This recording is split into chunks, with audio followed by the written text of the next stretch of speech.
personal errand, but her car suddenly broke down on the way. She was forced to take an auto rickshaw from the street. A man was already sitting in the auto rickshaw. He had a stocky build, large dark glasses, and a strange restlessness in his eyes. Namrata didn't pay much attention. She quickly asked for permission to board, and the auto rickshaw started. The entire ride passed in silence for a few minutes. Then, with a slight smile, the man said, "Sister, where are you going? In such a hurry?" Namrata replied calmly, "I'm on my way to work." He asked again, "Are you going alone?" His gaze still fixed on Namrata. A few moments later, he said softly, "You're so beautiful. You should be in the movie." Namrata's face hardened. She said sternly, "Look, don't bother me. I just want to reach my destination." But he didn't stop. Laughing, he said, "If you say so, I'll let you go. By the way, what are your plans for tonight?" That's all Namrata needed to hear. Slapped him hard across the cheek. The auto suddenly stopped. "Behave yourself," Namrata roared. The auto driver panicked, but the man suddenly burst out laughing. He pulled his police ID card from his pocket and, laughing, said, "Don't you know who I am? I'm Inspector Arvind Aditya of this area." Then, glaring, he said, "You raised your hand on someone in uniform. Now I'll see how I let you go." Namrata looked him straight in the eye and said, "A uniform doesn't mean character. It's people like you who tarnish the honor of the uniform." But Arvind was completely lost. He immediately called. Within minutes, a police jeep arrived. Two officers got out and, without asking a question, began dragging Namrata away. Namrata protested and screamed, but the crowd simply watched. Some people took out their mobile phones and started filming, but no one came forward. Arvind Namrata was dragged by her hair into the jeep. IPS Namrata Singh, who had sent countless criminals to jail, was now being dragged like a criminal herself, 808. Her eyes were red with anger, but they held no fear. Only one thought echoed within her heart. "Now I will see this system from the inside. I will expose every wolf who commits atrocities under the guise of a uniform." As soon as they reached the police station, Arvind laughed and said, "Now I will show you your place." Within Namrata, the pain burned. Not just hers, but that of every woman crushed by this system. The atmosphere in the police station was heavy. The pictures of politicians and officers on the walls were covered in dust, as if the system itself had cast a veil over its eyes. The filth on the floor, the cracks in the walls, the plastic bags stuck in the window grills, everything revealed the reality of the place. Namrata was brought in like a common criminal. No one knew that this woman had captured major gangsters, had led NAC's operations, and whose courage was respected. Books had been written. A female constable picked up the register and asked obliquely, "What's your name?" Namrata's eyes held a calm but strong light. She answered simply, "I won't tell you my name. Do whatever you want." Arvind laughed and said, "You have a lot of courage. Come on, put her in. She'll cool down in one night." The constables forcibly pushed her into the women's lockup. The heavy iron bars closed. Now she was a prisoner, nameless, without an identity. The lockup was dark. An old bulb hanging from the ceiling barely provided any light. There were already 4 or 5 women there. Some sat silently, some shivered against the wall, others hid their faces in their palms. All had the same pain in their eyes. Namrata went and sat in a corner. Now she was no longer an officer, just an ordinary woman. After a while, a middle-aged woman slowly approached them. There were bruises on her face, her hands shaking slightly. In a low voice, she asked, "You don't look like me. What case have you been brought in for?" Namrata smiled slightly. "I slapped a police officer." The woman was silent for a moment. Then she burst into laughter, a laughter that buried her heart. "Here, a woman is made guilty, not just for slapping someone, but for simply speaking the truth," she said. Namrata Singh looked her in the eye. She wasn't just a woman. She was a living example of the cruelty of this system. "What crime are you guilty of?" Namrata asked. The woman took a deep breath and said, "I've been implicated in a false case. The police officer demanded a bribe. When I didn't give it, he accused me of theft. I've been languishing here for 3 months." His words pierced Namrata's heart like thorns. She felt every face here was a book, written with pain, soaked in tears, and unfulfilled in the hope of justice. Now this wasn't just the case. This was the entire system. A dark jungle where justice weakens and dies. Namrata thought to herself, a woman who remains silent isn't weak. She's just waiting for the right moment. Sometimes, to understand the system, you have to take off your uniform and put on humanity. The silence of the night was deepening. But for IPS Namrata Singh, this silence was no less than a storm order. The sounds coming from outside the cell were shaking her very soul.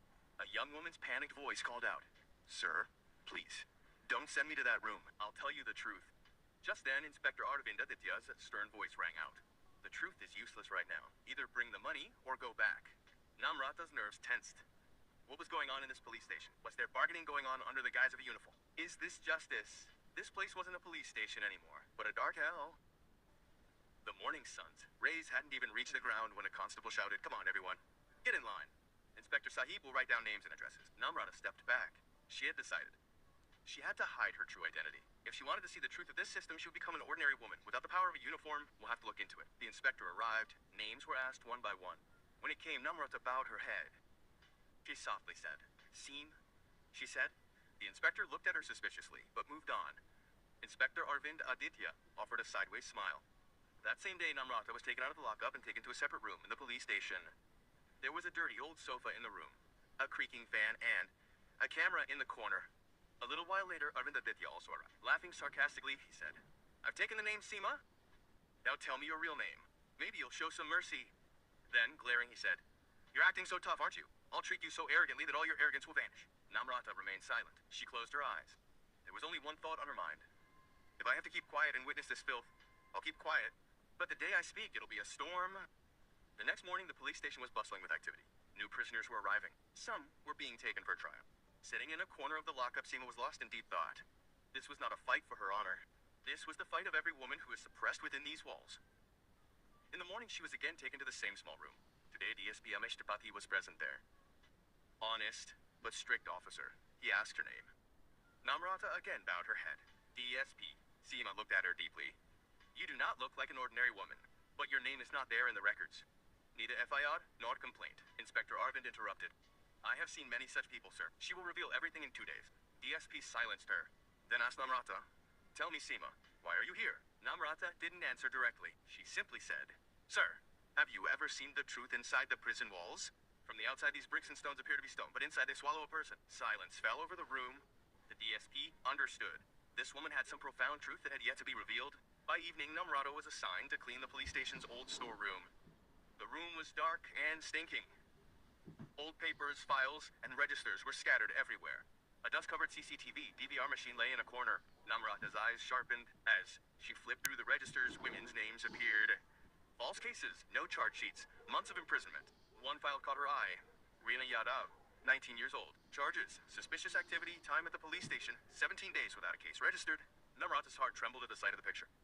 Her frightened eyes, innocent face, clenched her fist. This system is no longer law, but crime itself.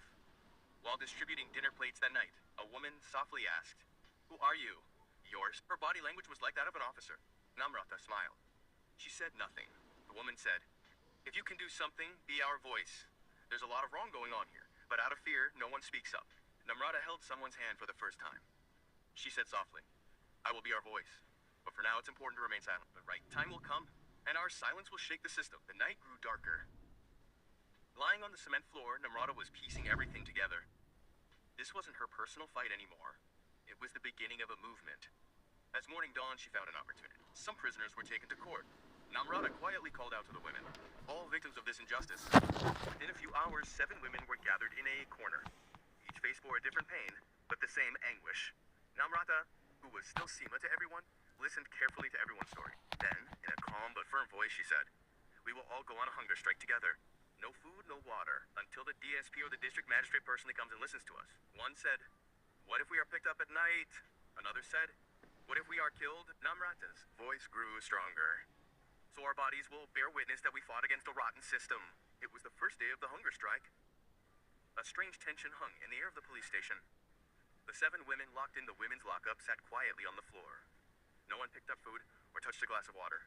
The officers initially thought it would be a 2-4-hour drama. They would all break down by evening. But when the afternoon passed, and not a single woman had eaten, unease began to grow. Inspector Arvind Aditya was informed.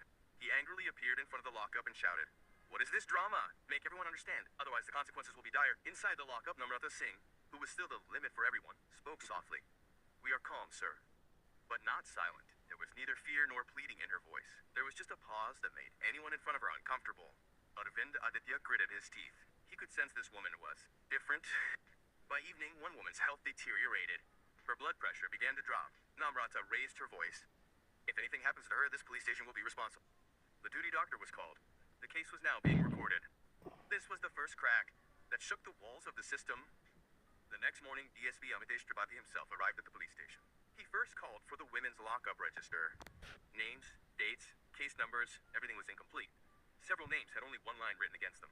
The investigation was ongoing. There was no FIR, no case diary. The DSP's eyebrows furrowed. He called for Namrata. Seema said calmly, "If you're telling the truth, now is the time." Namrata looked him straight in the eyes for the first time. "Sir," she said, "truth isn't revealed in a day. But if you want to see it, give me some time." The DSP took a deep breath. "You'll be assigned to the storeroom tonight. I want whatever I see, whatever I find." This wasn't an order. It was a signal from an honest officer. Evidence began to accumulate. That night, Namrata was alone in the storeroom. She began sifting through old registers, CCTV, DVRs, and her mobile phone. A DVR turned on. The date flashed on the screen.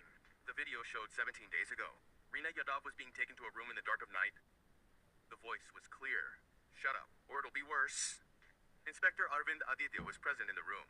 Namrata's fingers trembled. This wasn't just corruption anymore. This was organized crime.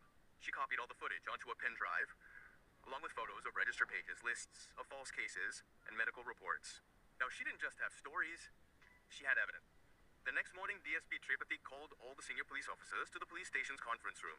Arvind Aditya was also present. The same pride was on his face. The DSP said, "A witness will appear today." Namrata entered. She said softly, "My name is not Seema." The room fell silent. She took her ID card from her pocket and placed it on the table. IPS Namrata Singh Arvind Aditya's face went pale. The DSP stood up. "You're arrested." Instantly, information was sent to the State Vigilance and Women's Commission. The news was out. An IPS officer disguised as an IPS officer exposed the truth about the police station. The media gathered outside. The Women's Commission, human rights organizations, and senior officials began arriving. Statements from all the female prisoners were recorded. Each statement told the same story: bribery, threats, false cases. The system now had nowhere to hide. 3 days later, the case reached the fast-track court. The courtroom was packed. The judge asked the first question: "Does the accused have anything to say?" Arvind Aditya's lawyer tried to claim the evidence was fabricated. Just then, Namrata Singh stood up. She presented a pen drive. The video played. Rina's scream echoed through the courtroom. The judge's eyes filled with tears. Namrata said, "My lord, this is not the story of a police station. This is the story of a mindset that uses the uniform as a weapon." After 3 days of continuous hearings, the courtroom fell silent. Everyone's eyes were fixed on the judge. The judge stated that the court concluded that this case was not the fault of any one individual, but part of an organized crime within the police system. It has been proven that women were exploited, and main accused, Inspector Arvind Aditya, stating that the serious charges against him, including corruption, abuse of power, and sexual assault, had been fully proven. That the court sentenced him to life imprisonment and made it clear that such a person could not be allowed to remain free in society under any circumstances. The court also stated that Arvind Aditya was not the only one involved in this crime. Several police officers at the police station either directly participated in this injustice or deliberately turned a blind eye. Therefore, all the police officers involved were ordered suspended with immediate effect. A departmental inquiry and criminal prosecution were also ordered against them so that no one guilty could escape the law. The court then turned to the victims. The judge stated that what happened to these women was not just an attack on their bodies and dignity, but also a deep wound on their lives and future. Therefore, the court ordered financial compensation for all the victimized women, arrangements for their rehabilitation, and the complete dismissal of all false cases filed against them. At the end of the verdict, the court made a very harsh but true observation. The judge said that if an honest IPS officer has to hide his identity and become a prisoner to get justice in this country, it is a shame for the entire system. This verdict is not just the end of one case, but a warning to a system that considers itself above the law. A few weeks later, Namrata Singh was sitting in her office. A new file was placed on the table. She looked out the window at the Thana Sudhar Abhiyan. Now she knew the system could be changed. One just needs to learn to wield silence as a weapon. Friends, this story clearly teaches us that justice never comes automatically.